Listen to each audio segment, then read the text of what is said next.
Everybody, welcome to another awesome episode of the MD Power Hour, starring my man from all the way across the pond, the United Kingdom, Sir Giles, King, Tiger, Thomas. So now you're a king, a sir, you're everything. And me, Ron Harris.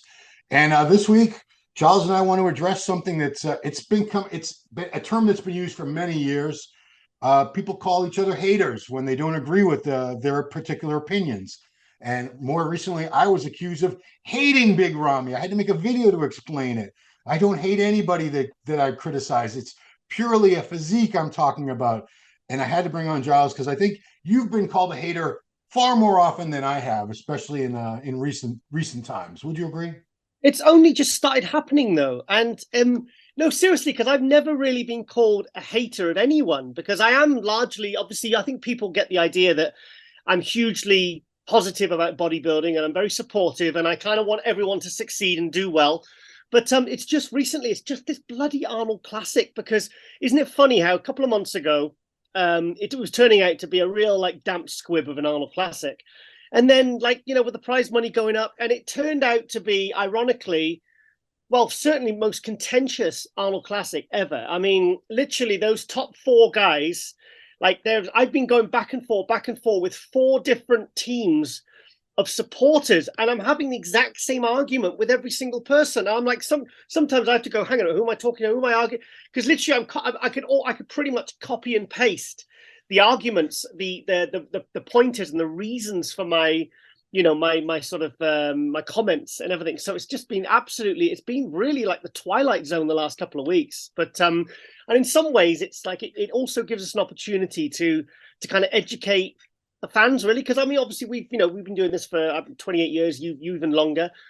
And I think what I really picked up on is like some of these fans, no disrespect, they're very passionate, they're very supportive, and I love that. And I think that's great. But I think the Ramy fans are Ramy fans. The Andrew Jack fans are Andrew Jack fans. And they're not necessarily overarching bodybuilding fans. So they just see what they see in their athlete. And I get it. I do get it. But they kind of don't see the fact that other guys, placed ahead of their guy or whatever. So, but obviously it didn't make it. I mean, I think the whole top five, to be honest, was, I mean, if Sean Clarida had won, maybe it would have. But I mean, it wouldn't have been like the most shocking decision ever. But I mean, those top four certainly, there's a good argument for really kind of all of them. I mean, really, it could have gone in any order, and there might have been a bit of grumbling.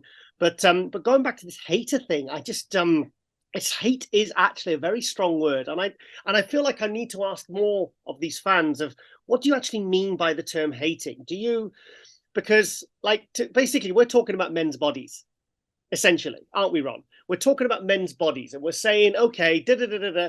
And I mean, I'll come to my conversation with a certain person last night, which got very, very heated. And I was thinking at first, are we actually arguing over men's bodies? Is this right? Really, like this is bizarro world, So this whole hating thing, I find very, very bizarre. And I just wonder, I wonder where it really stems from, this kind of using that strong term, because like, I mean, I saw Andrew Jack at the Olympia and I said, Andrew, I said, hey mate, I said, how you doing? I said, thanks for that interview with Ronnie. I said, we had a great time. Ronnie loved it. I said, he really rates you. And I said, by the way, I'm one of your haters now, apparently. And he just burst out laughing.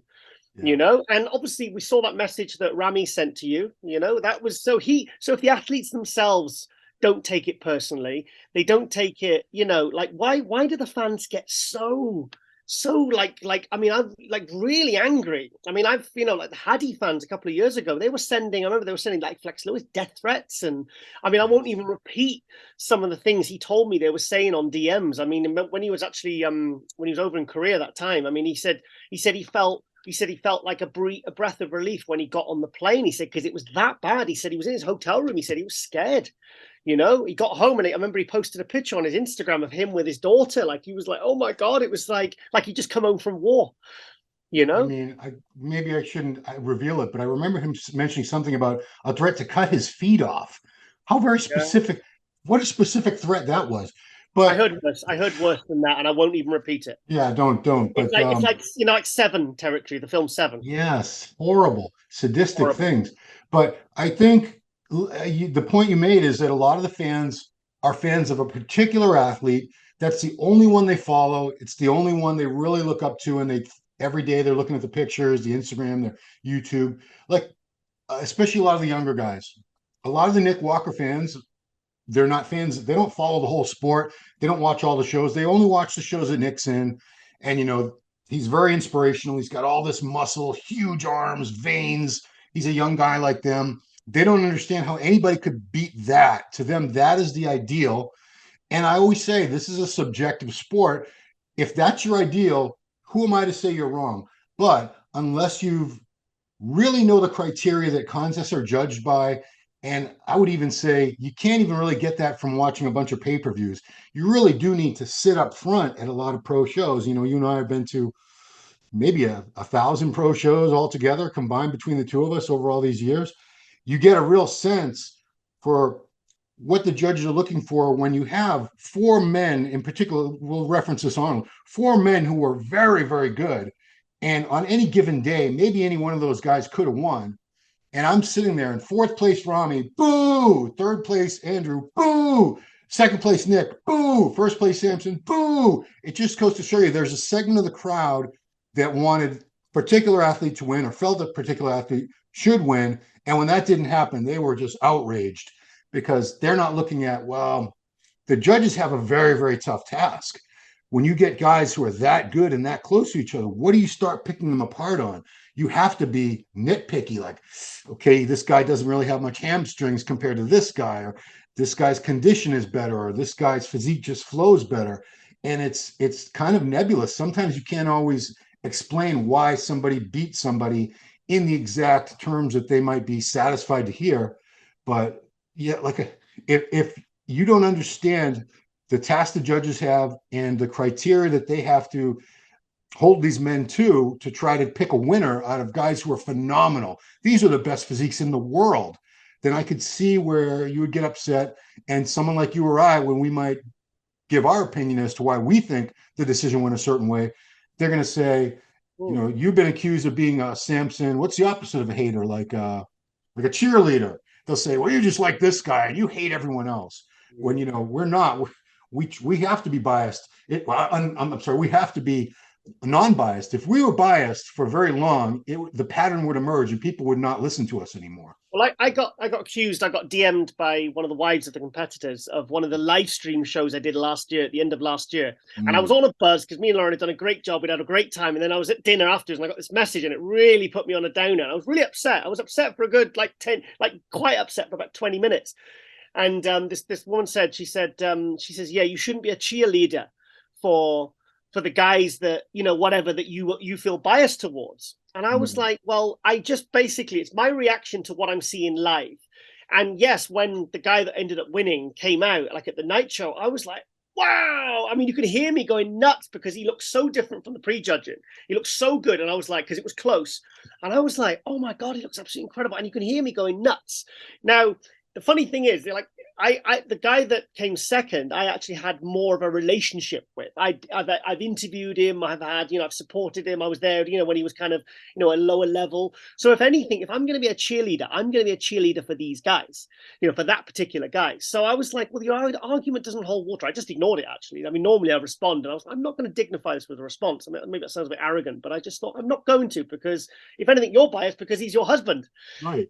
So the main gripe that I found in the last couple of weeks with the Rami fans in particular that separates him from the Andrew Jack, the Samson and the Nick fans was they felt that Rami was disrespected by not having a chance to be in the center. Now, I kind of I spoke to you and there was a couple of others, and they said, well, no, actually, the judges made their decision beforehand when they came out by themselves, because before the pre-judging, you don't necessarily see it. But like when we're at the shows, each one of those pros comes out, they start the show by the 10 guys it was, they come out individually and they pose for 60 seconds. Now, experienced judges will basically, that gives you their first chance and their first look. So they make their decision. So you said the top three was pretty clear and pretty obvious. So that's why Rami wasn't put in the center, but he was still compared with the top three. He brought out four at a time, didn't they? You said you confirmed that, and I saw it on the live stream. That so he had his chance. Now, Now, yes, there is an argument that where the head judge indicates where he places them in the prejudging does indicate to the other judges that's who they have winning. And sometimes the other judges do just follow suit. I think that's something we're starting to see in the last couple of years.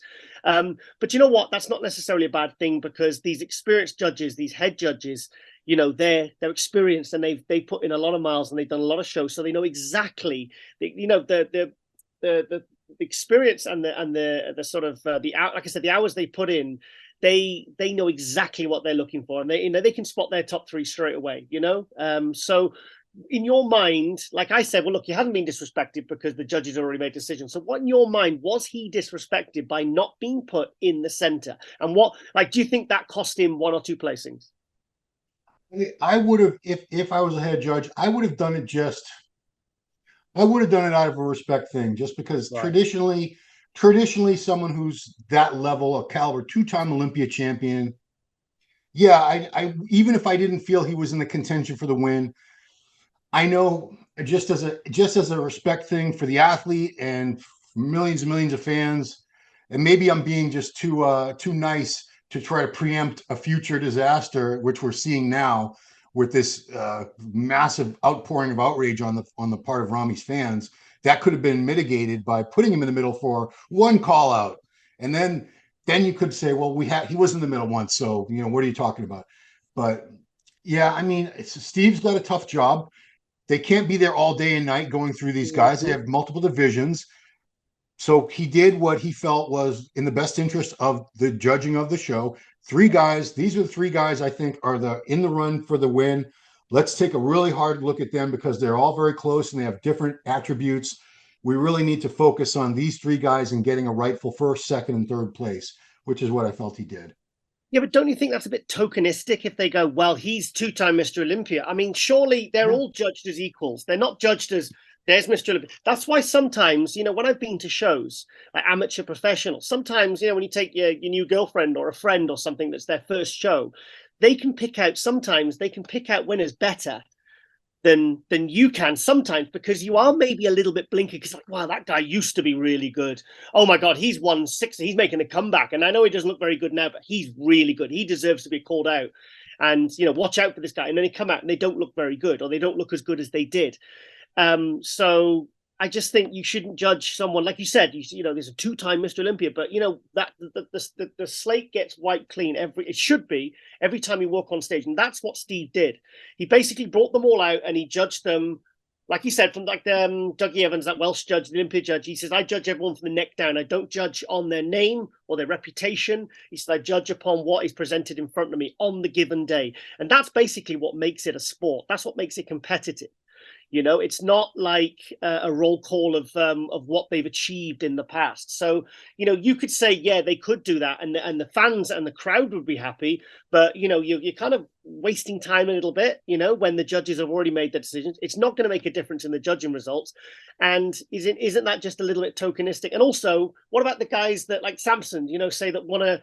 They put the work in, they've improved, they've really, and they want to have that chance to win and not be like, sometimes those top 6 Olympias in years past, it felt like it was they were decided before they even walked on stage, and that's not good for the sport. That's not good for the industry.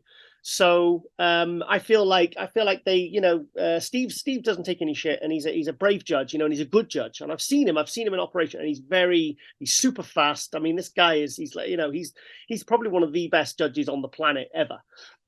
So, and he's not afraid to back up his reasons and stuff. But also people were saying, well, I even said it, and I said, I think Ramy looked better here than when he won his second Olympia. But you can't, again, you're not being compared to who you were 2 years ago. You're being compared to those guys on stage with you. And at the end of the day, hate to say it for Ramy fans, but the competition caught up. He can't just overwhelm the size anymore. And yes, his condition was fantastic. I mean, his calves, it was whatever, and also he had some serious detail going on in the shoulders, because obviously he's addressed that. So he did what he could in the time to address that, and still like Hadi did. I mean, Hadi's shoulders a couple of years ago, not 2021, were horrific. Correct. You know, the front relax when he came out by himself, you could see the points, the shines, and it's like if he'd have turned up in 2022, there is with that again, there's no way he would have won the Olympia. Steve would have gone, absolutely no way. We've given the Mr. Olympia title to someone who's got bee stings on each side of his shoulder. You know, and that's exactly how it should be. Yeah, I've been saying this over the past couple of years. Judging is becoming so much more fair and impartial. Yeah. If you go back, the further you go back in the history of the organization's judging and at the pro level, the worse it gets in terms of political people who was signed with what company, who had performed well in the past. Yeah. It was being judged by names, by reputations, not necessarily by how they looked on that day. Now I think they're doing a great job of, like your friend said, judging from the neck down. Doesn't matter who you are, doesn't matter what you did before this show, doesn't matter who you beat in the past. We're judging you right now based on how you look compared to the other guys and how they look right here, right now.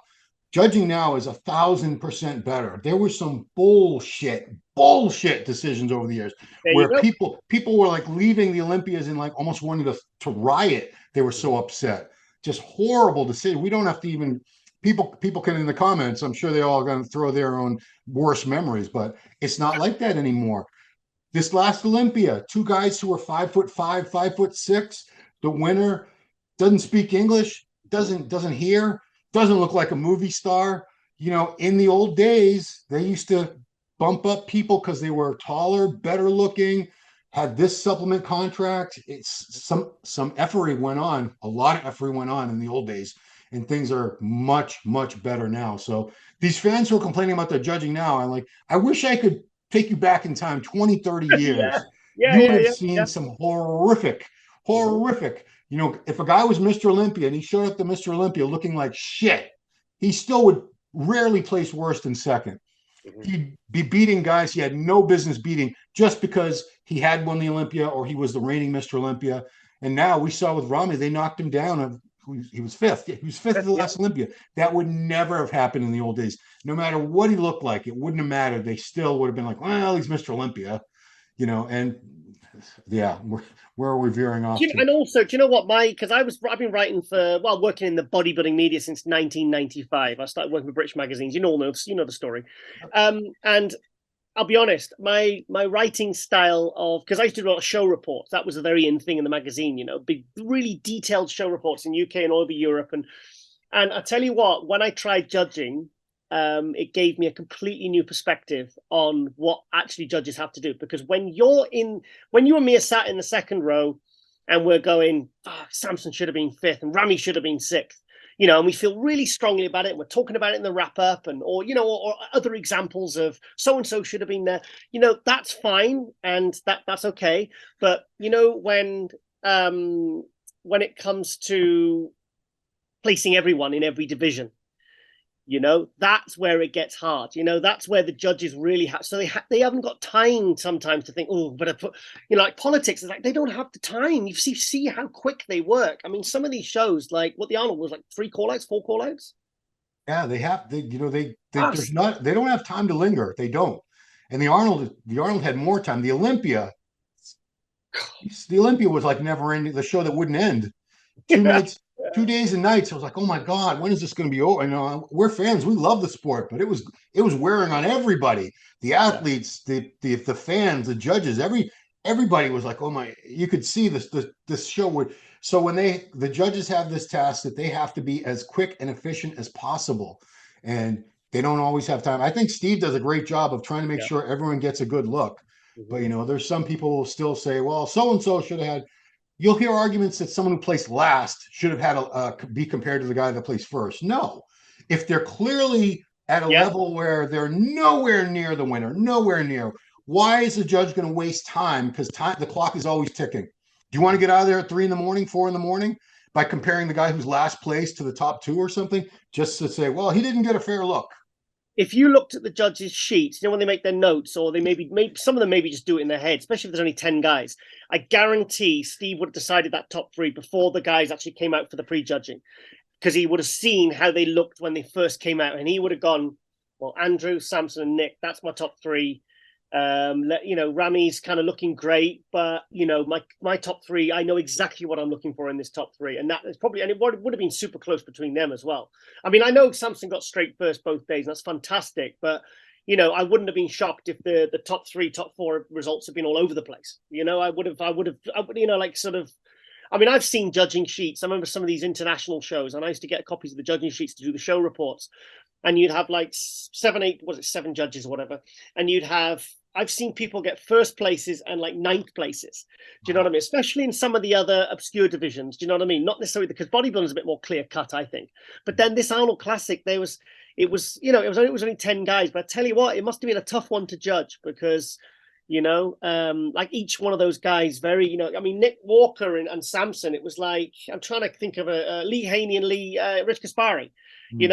Rich Kaspari was in better condition, but Lee Haney had the shape and the tiny waist. And, how do you, bigger, how do you judge that? I mean, how do you, like I literally will go with where my eyes are actually drawn because that's what shows my physique preferences. And you can call it biases or whatever you want, but it goes to where, like I think Nick Walker is absolutely amazing. He's fantastic. He looked amazing, but he's not my preference of physique. He's not the sort of physique that my eye is naturally drawn to. But at the same time, I can fully appreciate the conditioning, the thickness and, and all the other attributes and some of his strong poses. But what do you think we need to do? Okay, let's just draw this to a close. What do you think we need to do as media people that have have the experience, that have seen all these shows over decades? How do you think we educate the fans, because that's why I try to do a global, that's why I get on all levels and I really explain things. How do you think we educate the fans of, okay, then your guy didn't win, but here's why the other guys, like say, okay, here's why the top three placed ahead of Rami, because like it's really, some people get really upset about it. I mean, I've had real like proper rows with people this week and I've spent hours like really breaking it down and explaining to them. I haven't belittled them or, I haven't sort of, said they're stupid or dumb because it's sometimes you just they don't have the knowledge of what constitutes a contest winning physique, and I think with Samson winning as well, I think it actually, because he wasn't the hardest on stage. This is the conversation I had with Milos last night. I think maybe this is a good shift, because they are looking at things like aesthetics and balance and and flow, and because some people just could not understand why Samson won, yet he won with straight first. So why is that, and how can we convey what that constitutes to the fans? You would have to educate them, and I think a lot of them don't want to be educated, because if they're fans of a certain athlete and not of the sport, they don't want to hear why their guy got beat. I mean, I saw Bob Ciccarello, this is how the whole Rami thing started. Bob Ciccarello made a post about Rami, why, I think he's made videos and everything about why he lost. And he breaks it down and he makes strong cases, but the fans, they're not listening. They don't want to hear it. So none of that matters. It doesn't matter. He was bigger, he was ripped. They just don't, if that's your guy, if that's your preference, if that is your ideal physique, you don't want to hear any reasons why somebody else beat them. If they were in shape, they don't understand. Maybe if they were out of shape, you could say, well, okay, but it's like arguing with a brick wall. You're not going to get anywhere. So that's interesting. You just think the fans don't want to be educated, because the thing is, like I said, that I think this is something I really noticed from this Arnold Classic, because I've really seen a real difference now between that person's fans and bodybuilding fans. Like you and me can look at it. Like I had this big thing with Milos on the Power Hour last week about Andrew Jack winning on day one, and because and it's like, well, if anything, if I should be rooting for the British guy, do you know what I mean? It's like some people have been really surprised by that, and they're like, well, hang on a minute, we were calling you an Andrew Jack hater 3 weeks ago. Now you're saying that he should have beat your guy, your friend, because these friends.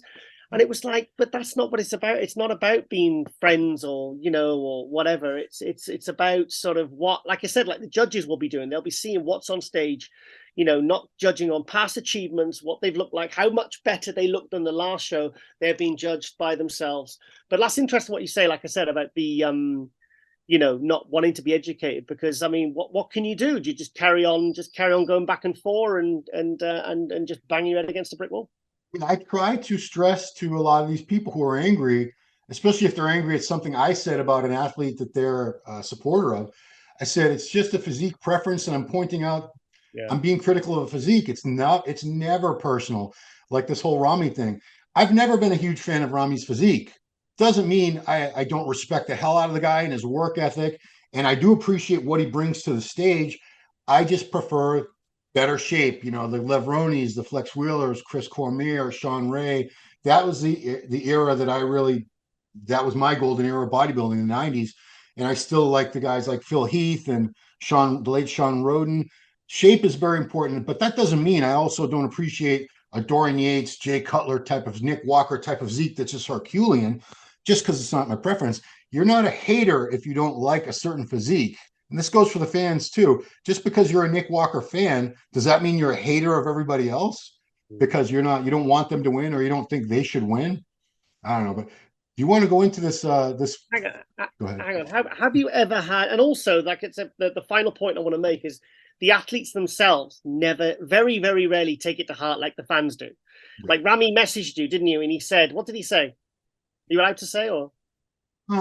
Maybe I should just This was paraphrase regarding the video that you did about being called a Rami hater, and Rami messaged you directly, didn't he, and said something. This I mean, guys, I don't this think he should would tell mind you if I everything. said This it. should tell you everything you need to know about the athletes themselves. Like I said, I told Andrew Jack I was an Andrew Jack hater, and he burst out laughing, and we just shook hands and walked off. And he's like, "Oh God!" Like he rolled his eyes, like, "Oh God," Yeah, I mean, So he knows I'm not a hater. they Can I feel put like it they're in the almost image like chain? they're defending their honor. Do you know what I mean? Like if you stuck up for your wife in an argument in a restaurant or something. I have to get past all your ones about Milos. Anyway. So It's way back. have you ever had an athlete that has taken it to heart and said, right, okay, then you Oh, here really we should. go. I found it. We're a friend. Anyway, Rami just said, he said he's a very kind-hearted man, Rami. For those who don't, I said nobody hates Big Rami. I No, don't think anybody in the world could hate him. How could you hate this man? He's a good man. He's smiling. He's got a positive attitude. Never says anything bad.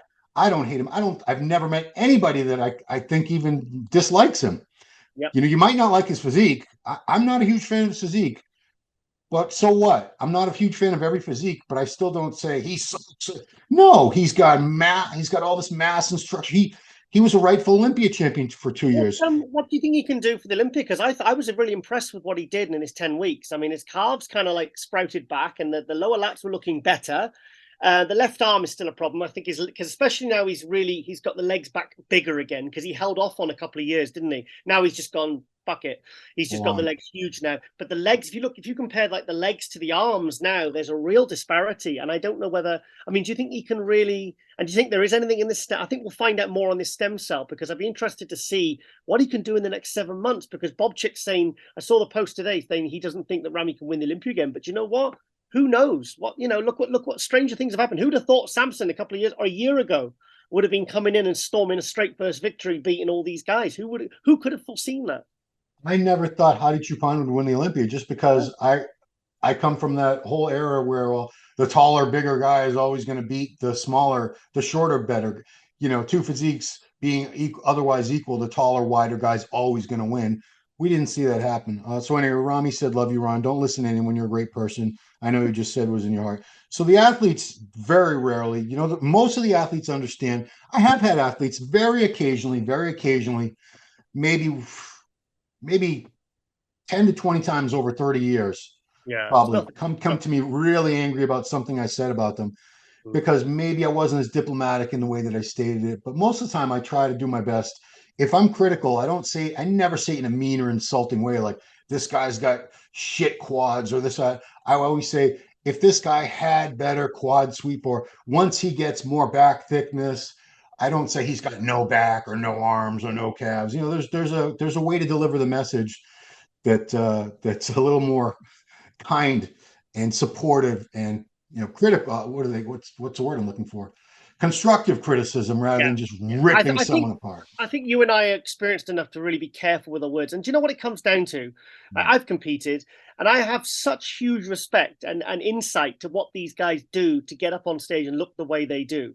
Like, you can get guys coming up and they put their heart and soul and they've done everything right, and then something goes wrong, or their body didn't play ball, and they don't look good as maybe you expected or they wanted to. And the thing is, my heart goes out to them, because you just think, my God, you're just, you've put, and also the financial, like what Bonac, when he told us what he put into that Olympia prep last year, it was like 50K, was it, or something he put into? He said he worked out what he'd spent on that prep, and then he walked away getting ninth place and no money. And you just think, oh my God. And there's people roasting them, saying, oh, he's done, he's finished. And you think, wow, if you actually, and I find it is the ones that the fans that have never competed. It's the kind of the casual fans that just follow the results every now and again when there's an event.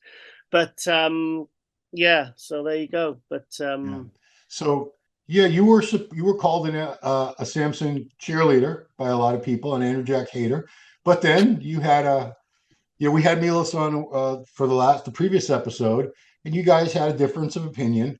And I guess Milos feels very strongly that Samson was the clear-cut winner from the get-go, from Friday night onward, and you disagreed. And those are two different opinions, but you're both highly trained eyes. You've both been to so many shows, and you have a great sense of what wins and what doesn't, and why one guy beats another guy. But even Milos didn't think you were being fair and impartial, because you didn't agree 100% with his opinion. But I'm glad you guys have sorted that out for sure. Well, it brewed from that power hour. It got worse. I mean, it was going on the YouTube comments, and I was kind of coming back with him the same sort of feelings. And look, I had it. I now wasn't there. I accept that, but I'm going from what I saw, because I spoke to people that were there. I knew a lot of people that were there, and I was messaging them, and pretty much it was like clear cut on the. I mean, everyone was pretty much saying, I'll have to go and look to see if anyone had Samson winning day one, and these are just the people I spoke to. So I'm going on what I had and what I was looking at. And if you remember, I said on the Global Muscle Instagram, because I was posting your pictures and I was putting comments, and I said, it looks like on the comments, I said, it looks like Andrew Jack's leading day one. I said, but I know that I think he's peaked, and I think that Samson can get better and get fuller and drier, and his tan and everything. I know what he can get better. So let's see what happens overnight and see if he comes back better on the Saturday. That's exactly what happened. He came back and he absolutely stormed it. And when I saw the live stream, it was more clear that he had won. Do you know what I mean? I was like, okay, this was the fair result. I can see why he won straight first on the Saturday.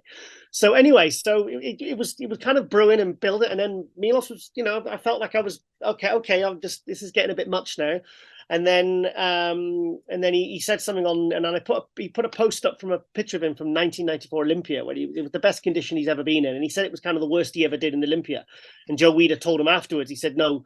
He did a show after the Olympia, and he was 20 pounds heavier. And he said, Joe Weider said, I like this look better. And Milos was like, well, I don't even feel like I've dieted in this picture. I killed myself to get in that condition. I mean, I really went to extremes. Didn't drink water for 3 days. I was sucking on ice cubes and all this. And he said, I was so dehydrated. He said, I could have killed myself. And he said, so I put a comment, said, I really like this look, Milos. Because I'm a conditioning guy. Because for me, like when I competed, I knew that the first time I competed, I wouldn't be the biggest on stage. So but I knew that I could do everything I was very strong-willed, that I could do everything I needed to do in that 13 weeks to get shredded as possible to give me a fighting chance. That's what happened. I won my show straight first. Everyone in the lineup pretty much was bigger than me, but I won it clear straight first. They put me in the center and I won. That was my first show, So for me, conditioning, things like presentation are the things that I think that make it a sport, that don't just make it a beauty pageant of, a subjective who's the biggest and whatever, So he anyway, and then on another post yesterday, he quoted me as saying, you had Andrew winning the show. And I said, no, I didn't say that. So I messaged him and I said, don't misquote me. So anyway, we started messaging back and forth, and he rang me. And well, I won't go through the first 15 minutes, but let's just say he went a Thanos color. He went proper purple. We were basically shouting and screaming at each other. And then I thought, okay. He really feels strongly about this, because, he didn't have to ring me. He could have just dismissed me. And I do have a good relationship with Milos. I really love Milos. I think he's a really good man. He was very kind to me when my mum died, when I was in hospital. And something about Milos's messages that really always hit different when you're feeling low or something bad's happening. It was always Milos's messages that's like Ronnie's, Ronnie Coleman's. They always hit differently, and they always made a big like they. It's like you knew it was heartfelt, and there was real sort of like you could tell it conveyed he really cared. So anyway, that having been said. So anyway, I thought, right, okay, then I'm going to sit here and I'm going to literally, I was sat in this chair last night and I thought, I'm going to look him straight in the eye and I'm going to say nothing because I want him to say because there is more to this. There is more to this than us just arguing about men's bodies, which in itself is ridiculous. And he's a very intelligent man. I consider myself to be slightly intelligent, So I just thought, okay, then, unless there's something more to it, it could be one of two things. The first thing is there's something he's not happy about that I said or did to him or one of his athletes 2 years ago, 5 years ago. There's something that's niggling. That's what usually happens. When you have I remember I used to have a relationship years ago, and then like you'd be making dinner, and all of a sudden the whole room would just explode, and she'd be like, and I'd be like, "What's the matter?" And she's like, "You did this 6 months ago," and I'm like, "Wow, couldn't you have told me at the time?" So anyway, but it turned out it wasn't that. There was, and it basically it evolved into a deep conversation with stories and things that I didn't know of, experiences of other pros, of basically what it takes to get that level of conditioning. So once we got on that, we both calmed down and we really had a really interesting in-depth conversation about, conditioning and diuretics and all these things and deaths, because he was there when Momo Benaziza died in 92. So we talked about that because I was at that show, that British Grand Prix in 1992, day after the Olympia when, Dorian won.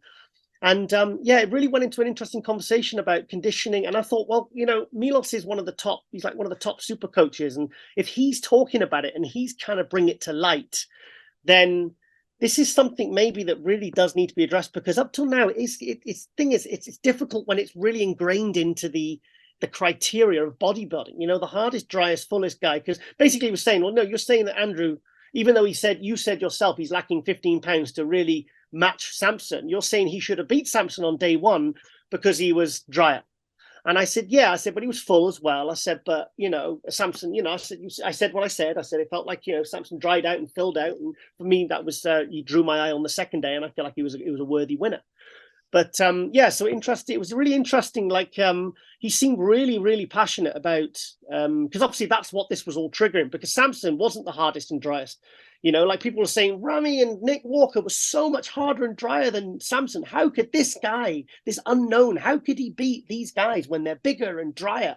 And I was like, well, you make a good point, but conditioning is a big factor, and it makes the judge's job also very easy. But I think now maybe we do not need to start having conversations with guys that, like Samson, that aren't the driest and the most shredded, the most detailed guys, because there he is. He's just won an Arnold Classic. So maybe that sends a message. Do you remember last year, Keon Pearson, Akin Williams, Brandon Curry? That's 3 pros last year that won pro shows that weren't by far the dry.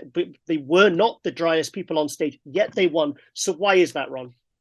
Because the judges are trying to find the best total package.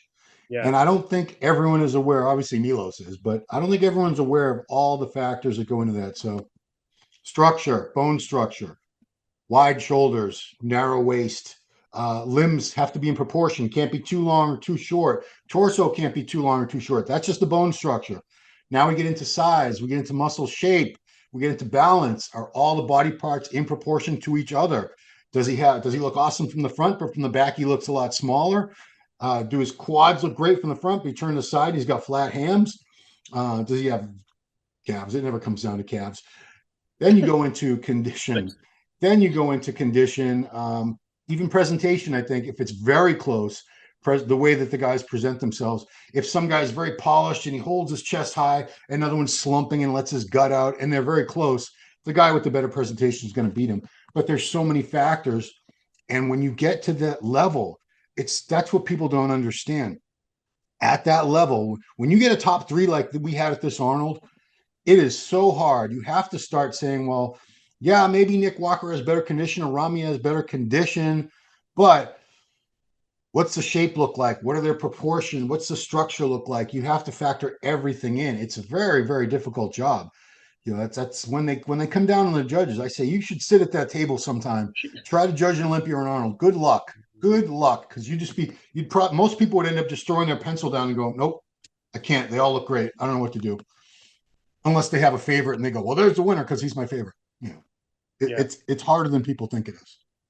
So, I mean, obviously, because I mean, he was really like he sent me a text as well. It's a long text of actual named pros that of story. I didn't know these stories. Like we know the '94 Arnold Classic, Paul Dillette when he cramped up and actually walked off, carried off stage, but he mentioned a list of other pros that like nearly died. Like literally, you never got to hear these stories, and it was like a lot. It was like a list of all the '90s pros, and I'm like, holy shit! Like you remember those Grand Prix tours?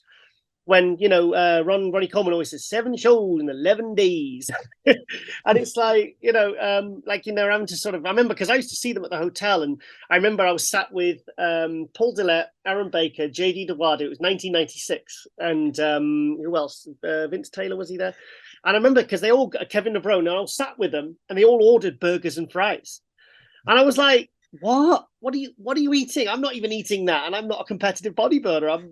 I was like, you can't eat that shit. And they were like, look, we need to eat. We need some calories. So how are you looking like that on stage then? And it really baffled me, But they're having to sort of take diuretics and fly, which obviously, and I mean dehydration. I remember, like I talked about my first show. I've got the picture on the wall there, and it's like, I mean, I remember obviously I remember how good I looked and how dry I looked, but my God, I felt like shit. I mean, I didn't take diuretics, but I did stop my water 7 p.m. the night before, and I was taking a lot of natural diuretics like the Solgar herbal water formula, urcine juniper, vitamin C, potassium B6, and I was really doing it for like 5-6 days, and I was dry. My skin was tight, but I had an absolute splitting headache all day. I hit when I turned to do my back poses, my tongue stuck to the roof of my mouth. Because I couldn't, and it was difficult to breathe and trying to pose at the same time. And I was trying to gesture to my girlfriend to get me a bottle of water, and she couldn't understand because she couldn't hear what I was saying because I couldn't speak. But that was even without that was without diuretics. That was just water. I remember I told you the story of when I was in Thessaloniki, Greece with Kamal Elgargni after he won the World Championships. And we went out for some food afterwards, and he bought us all food at this little Greek restaurant. And he had 2 cans of Diet Coke, and he went like that. And I've never seen anyone do this before. And he literally opened his mouth, and he swallowed it in one gulp, and he did the same with another can. And we all we all stopped at the table, and we're like, John Citroma, I said, are you thirsty, mate? And he went, well, I've not had any water for 3 or 4 days. Yeah. I said, mate, it's 100 freaking degrees here. I said, I'm dying. I said, I'm thirsty and I'm drinking constant, and you're up on stage. I was like, how is that?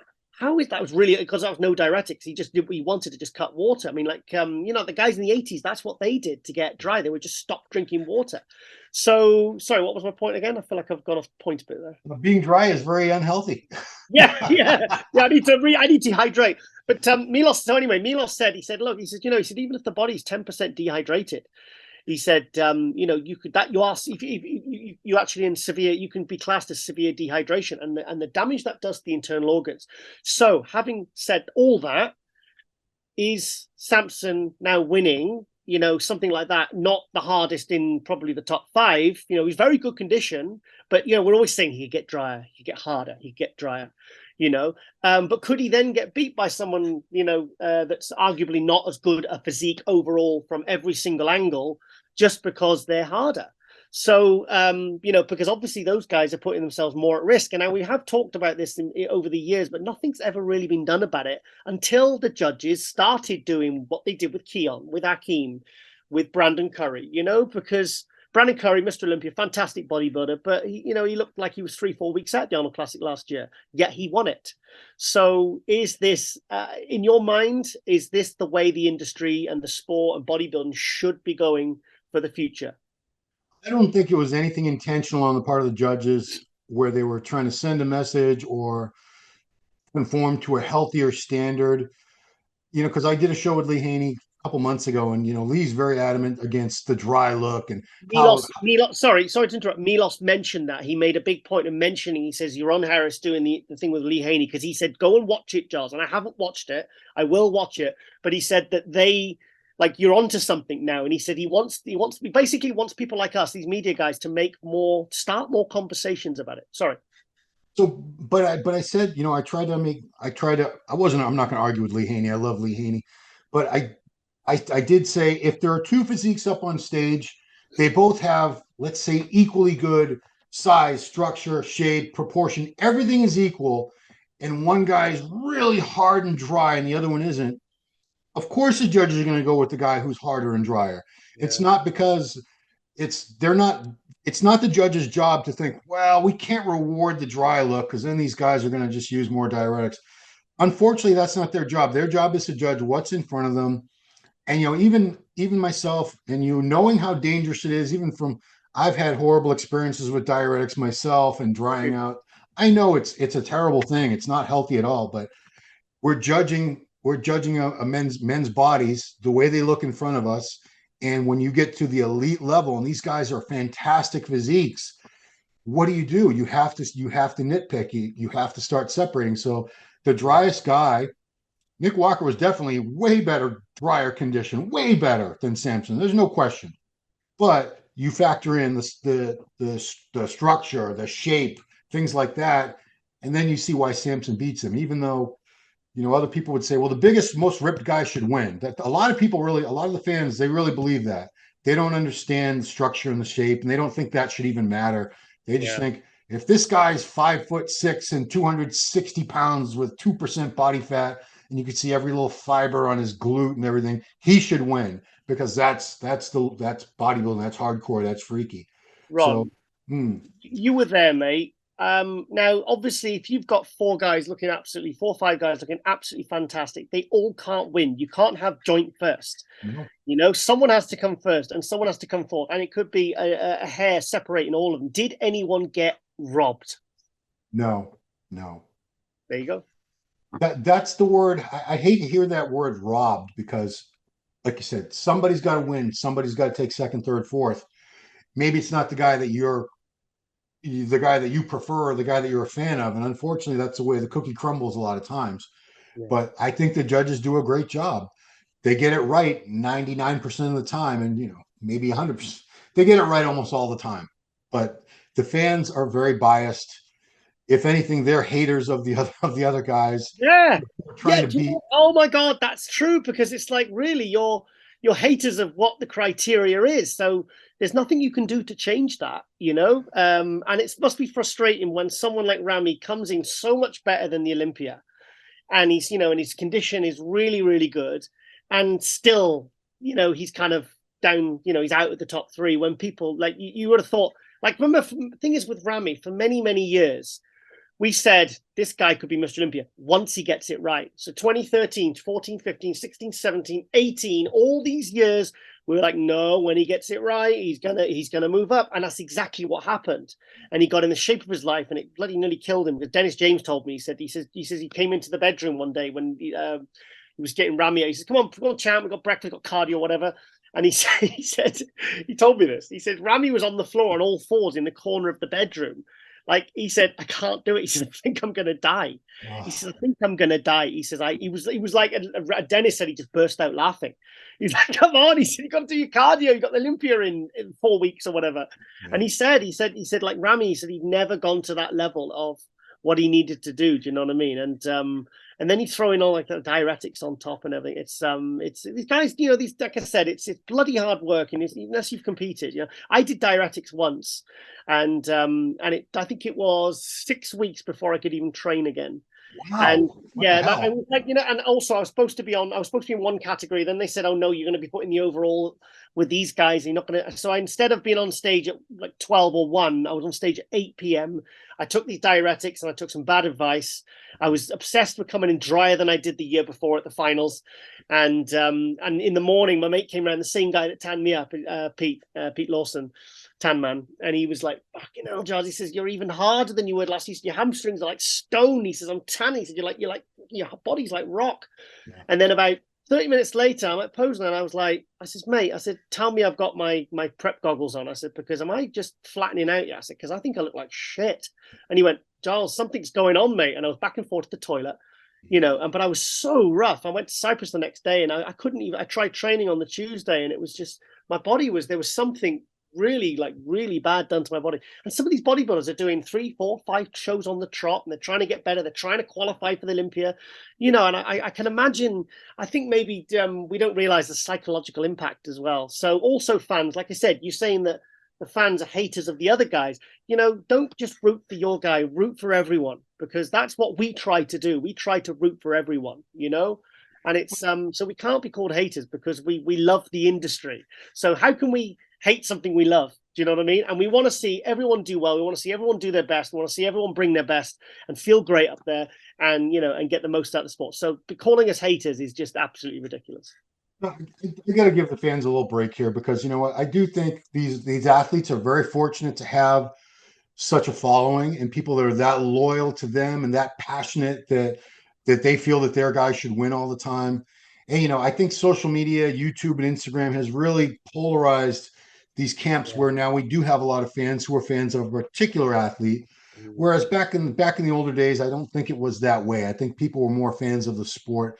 But a fan's a fan, and we need more fans in general. So I don't want to come down too harshly on them and say, you can't just like Nick Walker. You can't just like Andrew Jack. You got to like everybody.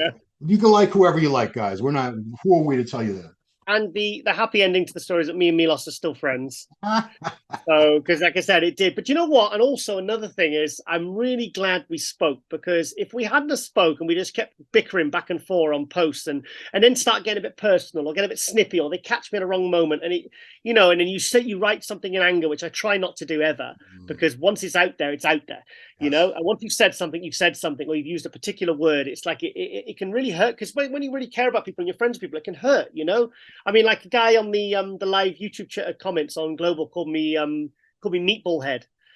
Because he said, "Who is this guy interviewing the women?" He said, "Who is this perv interviewing the women?" Because I had 2 women in Global this episode. And he said, "Who is he? Has he even competed?" And I kept trying to delete the comments, but it wouldn't let me. It was saying error, and Jen wasn't available. So I was like, "Okay, I'm gonna have to like try and charm this guy." So I said, "Yeah, mate, I have competed. I've done 14 shows. I've won 2, and I've been top 3 in the rest." And then before I had a chance to really get defensive, he's like, "Oh, right, I respect you now." Good. I was like, okay. And then, going. but in the meantime, he put these other comments. He said this meatball head, and I said, "I apologize for my colossal cranium." We'll call you a hammerhead. Someone called you hammerhead too. I don't know that's somebody else. That's somebody else. A different guy. Okay. And then the other members were like, "Wow, nicely handled, Giles." So, and I said, "Well, the thing is now I've just got a craving for meatballs." Some other people will say about us sometimes, like, "Who are these idiots?" So they don't know. Like, I'm sorry if you don't know who we are. Not to toot our own horns, but we've been around a very, very long time. If you don't know who we are, you don't have to like us. But if you don't know who you are, you really haven't been following the sport and the coverage side of the sport for very long, because we've been doing this for a very long time, longer than a lot of these people have been alive. Ron, sure. maybe they've got a point, mate. Maybe we are complete idiots. Well, I don't claim to be a genius or anything, but I'm smarter than the average bear, as Yogi Bear used to say. Yeah, no, I think you're very wise. I think you, like you said, someone said, like, you hung back a lot in that one with us and Milos last week, and and then when you speak, you actually spoke the most sense. Yeah. And I was like, yeah, I said, Ron is like that. I said, actually, I go to you when I need decisions for making a decision on certain things that come up, and I'm like, Ron, how would you handle it?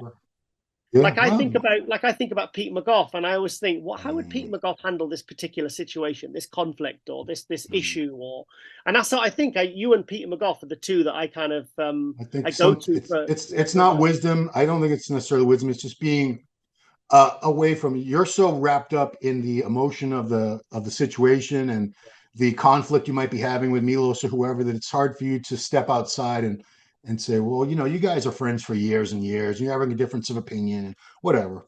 I'm not that great of a mediator, but no, yeah. I mean, at the end of the day, I'm happy because, like I said, the point I was trying to make before was, I'm really glad that we did speak, and we did, and he rang me on video call, because look what this industry can be like. So and so has beef with so and so.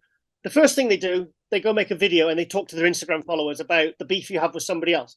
And it's like, and then that person does what's called a response video, puts it on YouTube, gets a load of views because people love drama, because I think some of these guys need their estrogen levels checked.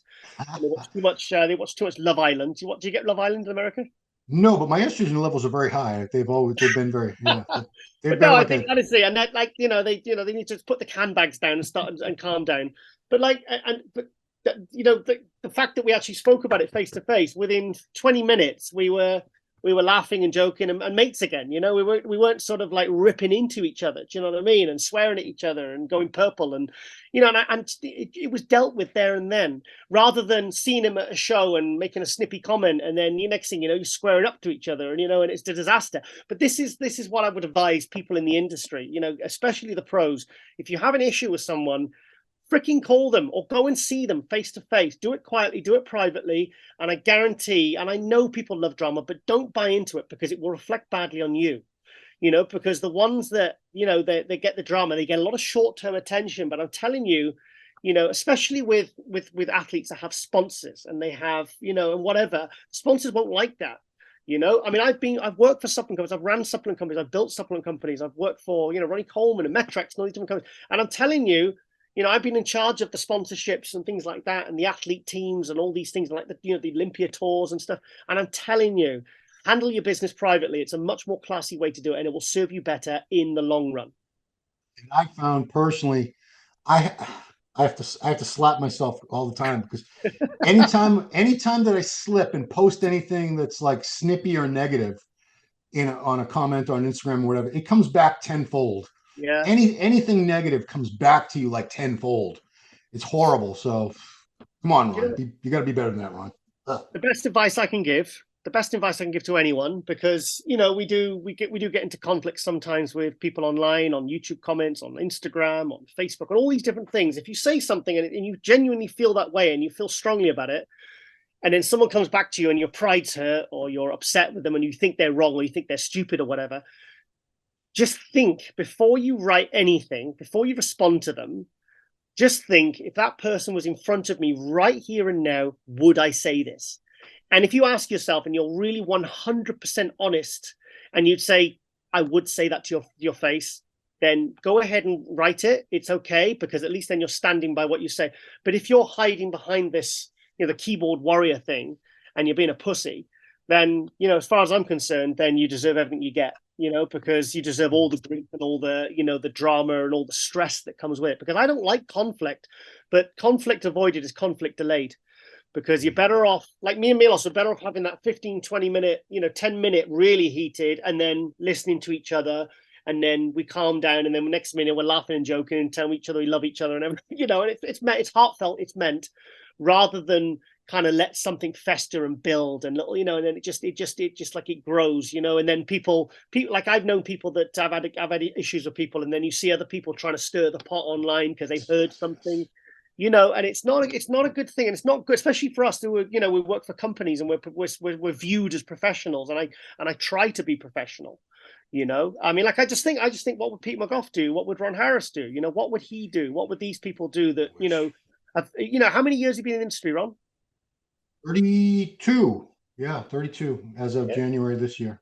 Yeah. And how many real kind of like, not black marks, but how many kind of dramas have you had really around you that people are, thing is, it's whether people are going to remember it. Because if you do something really dumb, people are going to remember that. And thing is, when it's all in 10, 20 years, 30 years, whatever, when we're still here or still not, whatever, in the industry or alive, you want to be remembered for what you did and what you stood for, not that one dumb thing that no one will forget 25 years ago. You really should have thought better, So just remember that, guys, because especially bodybuilders, you want to leave a legacy. You don't want to be like, oh, that's the guy that, did that to the piece of fruit.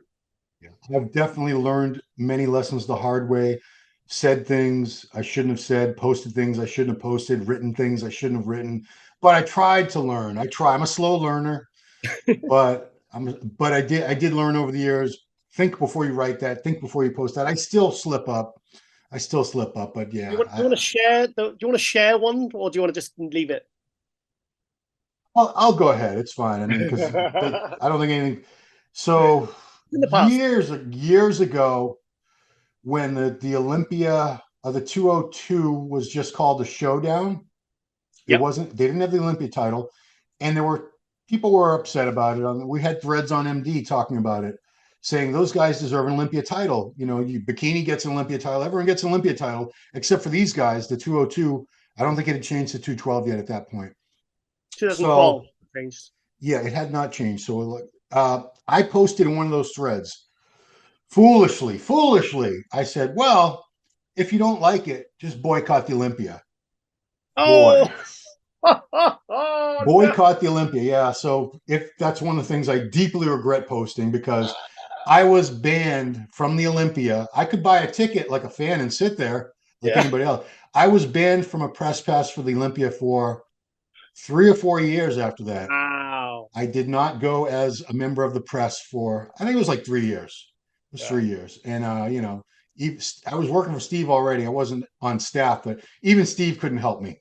I had to just Oh my God, I that had must to have been just bad. do That my must have been do bad. my time, pay my penance, and then come back. But yeah, that's it. There have been things like that over the years. But like I said, I try to learn from every stupid mistake, and we've both made a lot of dumb mistakes in our lives. But if you can Yeah. learn from them, everything's a teaching moment. Everything helps you handle things better in the future once you realize that was a terrible way to handle things.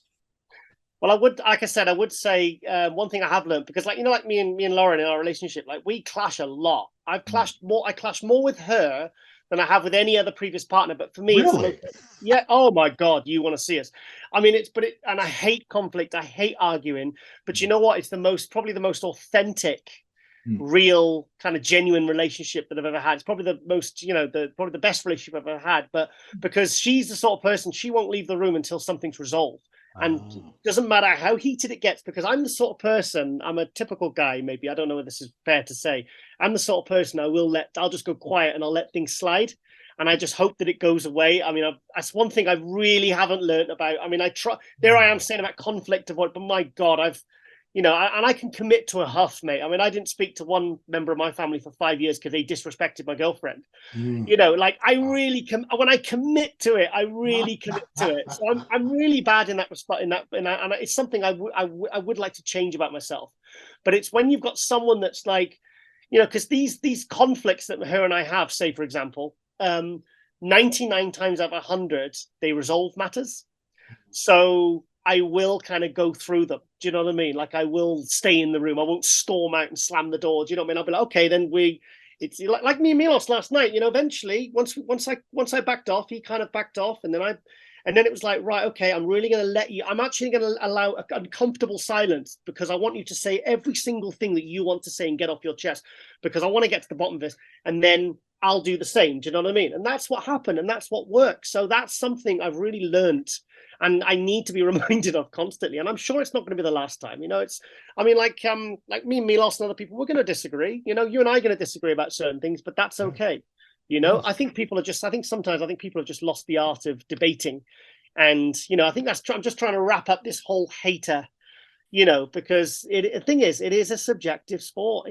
Unfortunately, this is the nature of the beast. This is what it brings. It brings.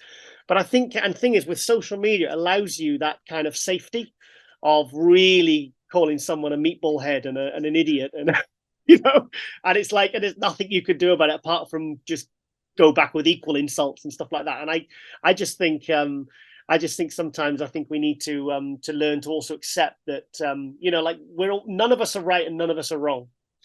Yeah, I mean, I think since social media, the dawn of social media, opinions have become so inflexible to people, where especially like Facebook is the worst. It's, people debate politics, the virus, the vaccine, and Oh, whatever their particular opinion or stance is, they will not listen to any argument. They are 100% right. And if you differ with anything they say or think, you're an idiot, you're a puppet, you're this, you're that. And it's, and yeah, they wouldn't say guys, that. we They have to wouldn't say that respect to each your other. face. They wouldn't say No, that no, to your no. face.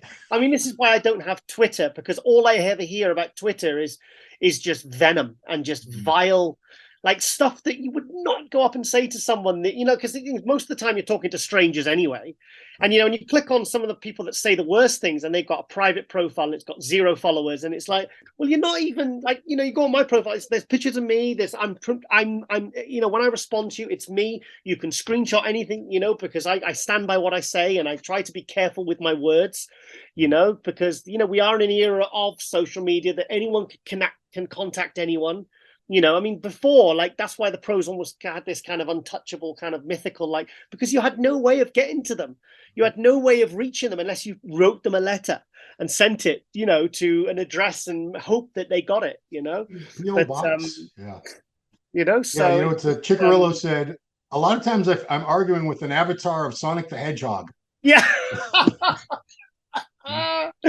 yeah, exactly. And it's just ridiculous. And some people, they'll like do it just to wind people up. They like it. I mean, sometimes I like trolling Facebook, and I do it I put puns and humor. Like I remember I got them at the women's football team, the Lions, the Lionesses, and they won. And all I put was, I said, well, who's going to make the sandwiches?